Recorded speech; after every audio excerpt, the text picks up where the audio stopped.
Hey, hey y'all, I just want to make this video. I was watching a YouTuber and she helped me realize something and it's important. So, some of y'all have children or some of y'all go off and about. Understand this, alright? When I was 15 years old, I used to hang out and every weekend it was fun. I would go, my mom would allow us and we would go to, like a club, and some of y'all might have heard of it, but the Emerson in Indianapolis, the Emerson Theater, that was our hangout spot when I was a teenager. Well, back then, I smoked weed and all that, and me and my friends, there was three of us, and I was new to smoking at the time, and me and my friends, we were going around, we were looking for weed. And when we did that, there was this girl. She had to been like in her mid-20s. She was really cool, I thought, because she kind of had a pill that I liked. A lot different back then, what things you look at and how you relate with people. I'll never forget. She had these huge plugs, and they were beautiful, and they had stars, and they were like marble, right? Well, she's like, I got some weed. I'll smoke with y'all.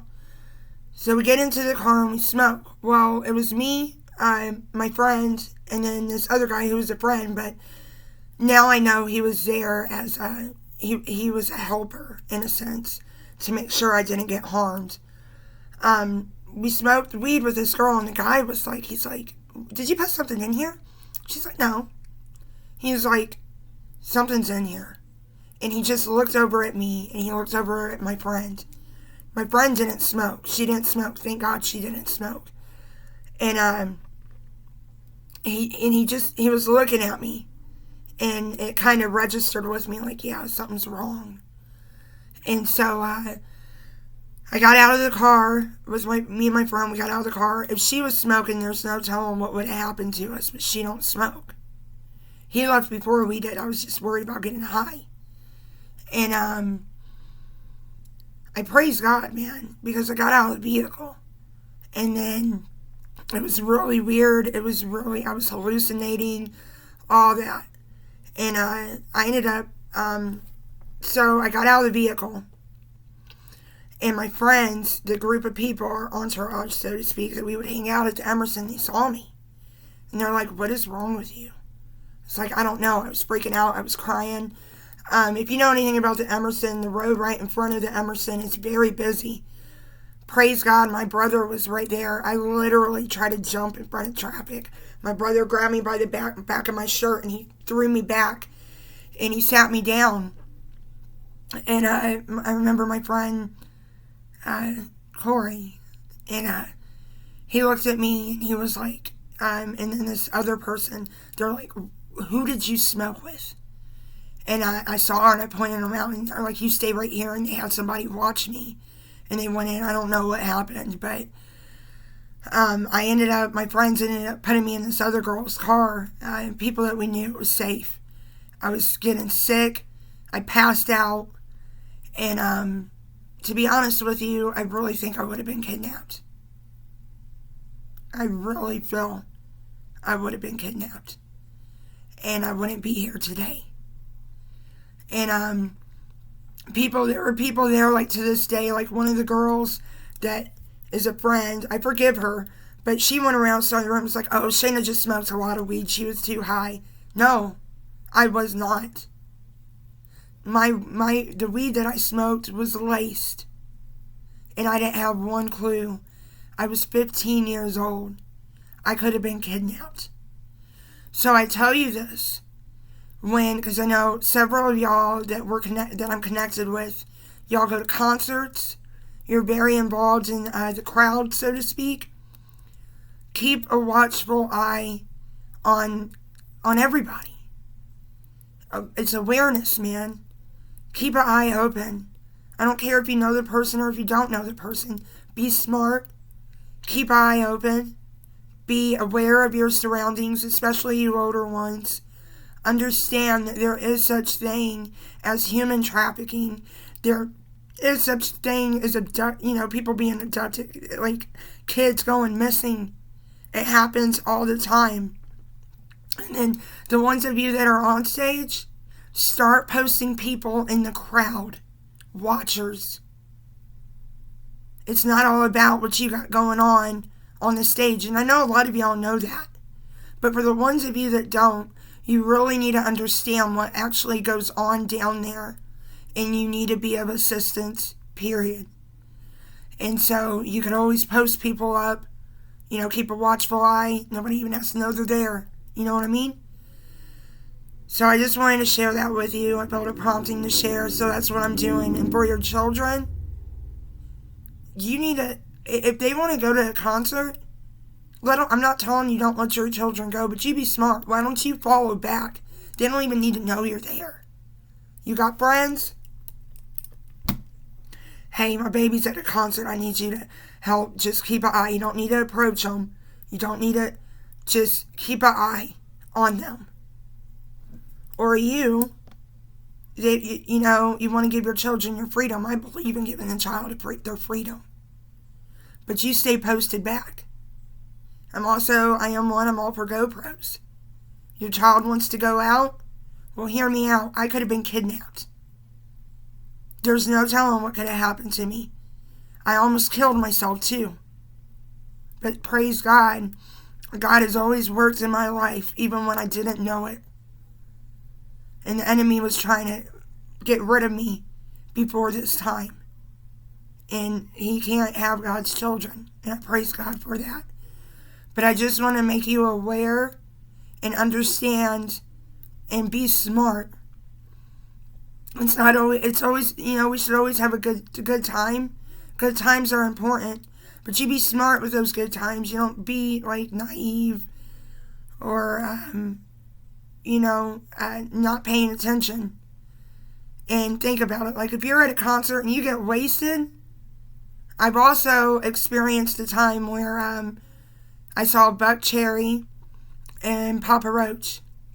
This was years ago. I was protected then too, praise God. But I was in my 20s. I went out with this guy. This guy ended up, to be honest, I'm not embarrassed no more, but the time it really messed me up. But the guy I went to the concert with, I caught him talking to another woman. So I was like, oh no, get out of here. And then there was a few homies that just appeared out of the crowd. I didn't know who they were. But I know now they were God sent. And they had my back to keep me lifted in that moment because it was really hard for me. Well, I was working at a gas station at that time in my life. And there was these customers. They would come in, and they were older. And I really liked them. And I was attracted to them. I've always been, attracted to the older ones. And they were much older than me. There's two of them. And when I was at the concert, remember, the guy, I ended up losing my ride home. Originally, and at the time I was doing cocaine, I had cocaine in my bra. I was smoking like crazy, And I could have really been hurt. And I was hurt.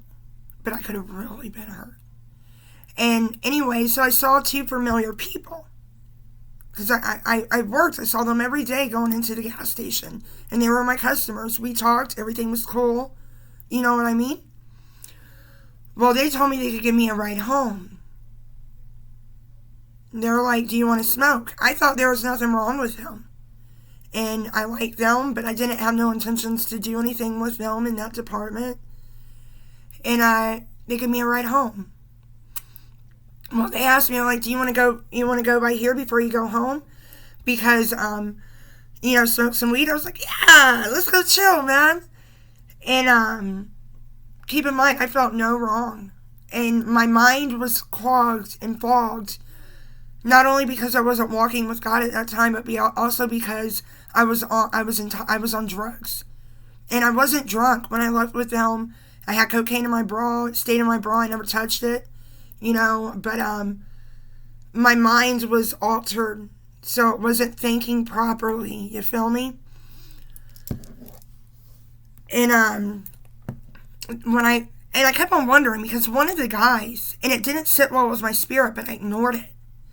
One of the guys kept on letting me know. He's like, I know where you live. And he was really fun and cool about it. He's like, yeah, you live in the big greenhouse around from your work, right? I'm like, yeah.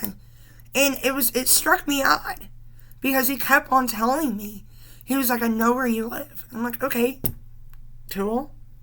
He's like, I know where you live. I know where you live. Well, I praise God because in that situation, the guy asked me, he was like, do you want something to drink? And I was like, yeah. Like he was giving me Mountain Dew or whatever. I was young, I didn't know no better, so I was like 22 or something.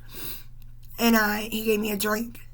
And that drink, after I drank it, he's like, lay back. And I was like, and the weird thing was I was listening to him, but my mind was leaving me. So I didn't understand what I was doing, and I listened to him. Next thing I remember, and I praise God for this, man. Next thing I remember is a girl comes through. And it was the guy that kept on saying, I know where you live. I know he was going to be the one that really hurt me. He's like, I know where you live. I know where you live. Well, this woman comes through and gets him out of there. Praise God. The only thing I remember is I was on my period. And,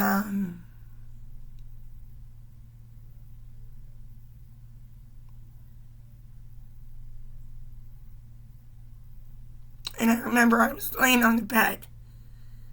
And he asked me, he's like, do you want to be famous? And I couldn't speak. And he goes into his closet. I was in and out. He goes into his closet and he pulls out a camera. I was on my period. I couldn't move. And he continued to take my clothes off. I don't remember nothing after that. I woke up. And when I woke up, I came to, and I was like, and I thought, because at the time, it was before I married my ex-husband, and at the time, like, my heart was his, and so, when I woke up, it was just an instant, like, I thought it would have been Stevie, my ex-husband, and it wasn't, and I was like, and I remember, like I said, I was like, I like these guys, but I never would have laid down with them. And it took me a while to gain the memory that I have now.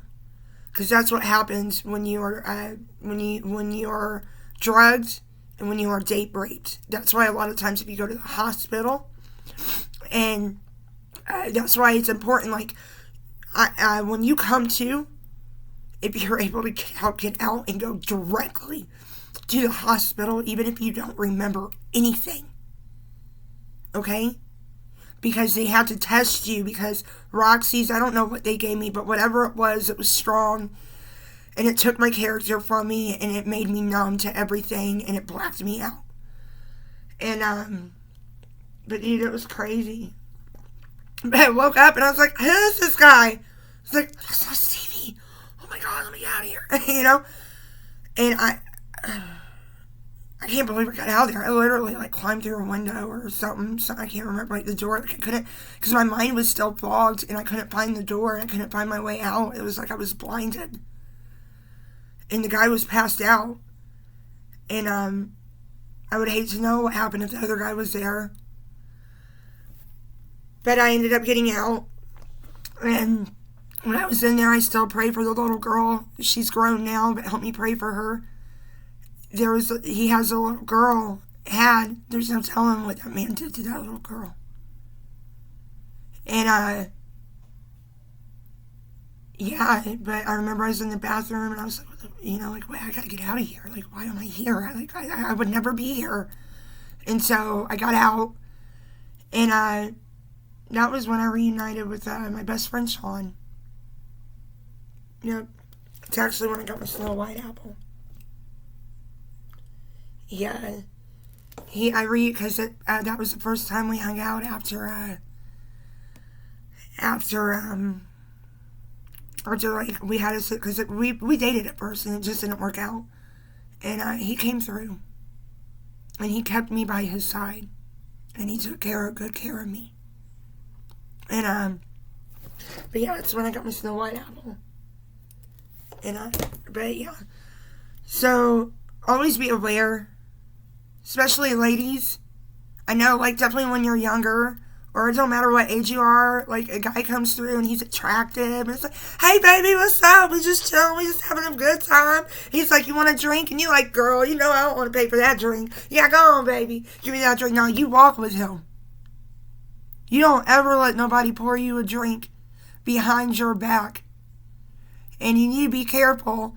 And there was another time where me and my homegirl, I was in my, I just became like 30.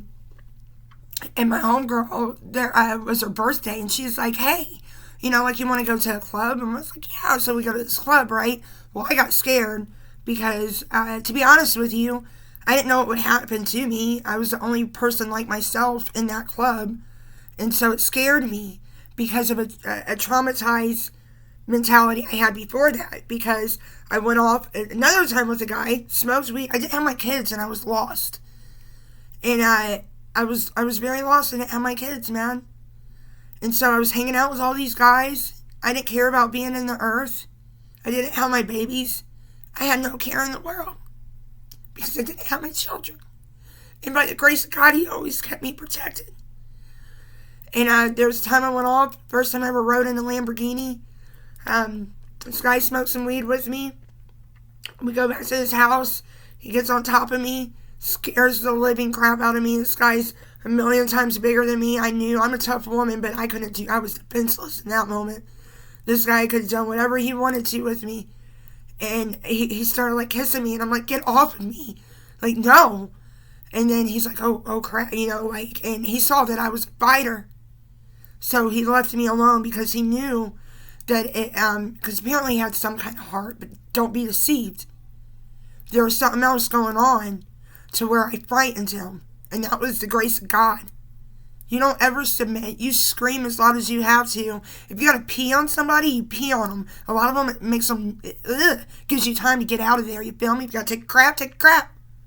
Do whatever you gotta do, ladies, and get up out of there and run, and don't stop running.